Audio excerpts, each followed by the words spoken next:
Well, it took them on a roundabout route to get to where they were going, and they camped around Mount Sinai.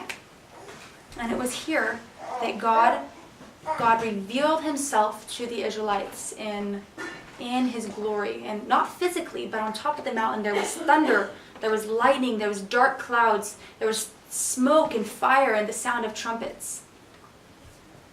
And the people said, God is too holy and too perfect, and we are too full of sin, and we cannot face him. And they begged Moses to act as the middleman before them and go up to meet God. So Moses went up to meet God, and it was there that he was up on that mountain for 40 days and 40 nights. And God gave him many different laws and things that would, ways that the people of Israel should live to show that they were different from the other nations. And one of the things he told them was how they should worship. And he said, all these other nations, they worship any old how. They bow down to a mountain and they call it God. They worship this rock. They make something out of gold or silver and they call that God. And no, there's only one God, and that's me. And he gave instructions to Moses for to build a place of worship. And it was something that looked kind of like this. He basically said, if you can see that, I'll show it real quick. I don't know how it's usable. So this building right here, he said, you are to build a tent. And it's made with beautiful, beautiful fabrics and sewn with golden thread. And this is to be called a tabernacle. And every day when you move camp and then you set up camp again, the first thing you are to set up is to be this tent, this tabernacle. And it's to be in the very center of the campsite. And you are all to camp around it. And this was to show the people that God was the center of their life. He was to be their first priority. And then above the tent was this pillar of cloud, a pillar of smoke. And at night it became a pillar of fire. And this represented that God was with his people. God was there with his people. And then inside of the tabernacle, there were these two rooms.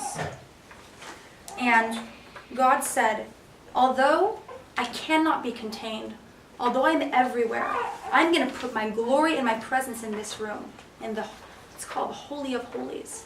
I'm going to put my glory and my presence in this room.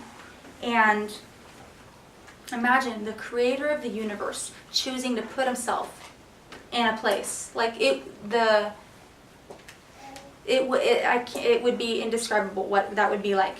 And so because of that, he's so holy, he's so perfect. And the people were not. The people had sin and they could not be in there.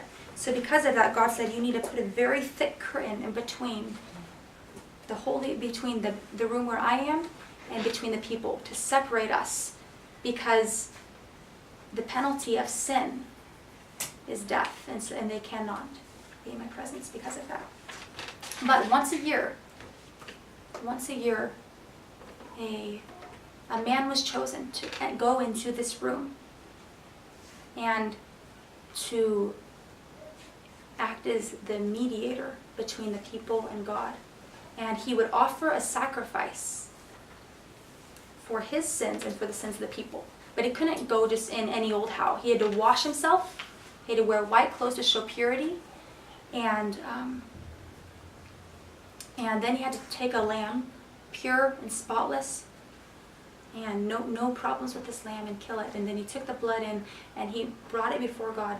And this would take away his sins and the people's sins. And God was showing by this a reminder every year that the only way that the people could be reconciled to God was through a middleman who acted as the mediator, and through the blood of the lamb that would take away their sins.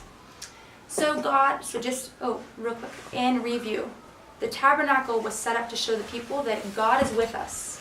God is to be the center, the priority of our lives, that he is holy, he is perfect, and we are not, and sin separates us from him. And that it is only through a middleman who is the mediator, and the blood of a pure lamb that would take away the sins. So God did indeed bring his people into the land that he had promised. But sadly, the Israelite history is not very good. And more times than not, they chose to do their own thing, and they chose to disobey God. And God sent these prophets, people who spoke on his behalf, and they came to the people and say, return to God, come back to God, quit going your own way, turn 180 degrees and go God's way. And sometimes the people listened, but more often not. And God said, you have hearts of stone. You need hearts of flesh. And he promised that one day he was going to send a Savior, someone who was going to come and rescue them. And the next stories will tell, who is this Savior? How did he come? Did he come? And how did he save the people?